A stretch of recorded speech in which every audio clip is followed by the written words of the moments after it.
Praise the lord. దేవుని పరిశుద్ధ నామమునకు మహిమ కలుగును గాక. యాకోబు వ్రాసిన పత్రిక 1:12 నుండి 15 వరకు చదువుకుందాం. శోధన సహించువాడు ధన్యుడు, అతడు శోధనకు నిలిచిన వాడై ప్రభువు తను ప్రేమించు వారికి వాగ్దానం చేసిన జీవ కిరీటము పొందును. దేవుడు కీడు విషయమై శోధింపబడి నేరడు, ఆయన ఎవరిని శోధింపడు. కనుక ఎవడైనను శోధింపబడినప్పుడు నేను దేవుని చేత శోధింపబడుచున్నానని అనకూడదు. ప్రతివాడును తన స్వకీయమైన దురాశ చేత ఎడవబడి మరులు కొల్పబడిన వాడై శోధింపబడును. దురాశ గర్భమును ధరించి పాపమును కనగా, పాపము పరిపక్వమై మరణమును కనును. దేవుడు తన పరిశుద్ధ వాక్యమును దీవించునుగాక.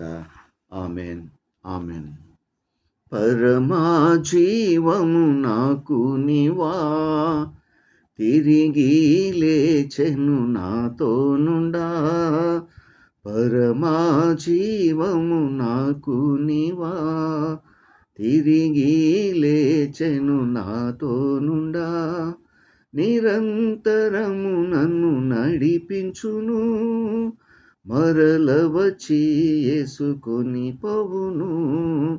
నిరంతరము నన్ను నడిపించును, మరల వచ్చి యేసు కొనిపోవును.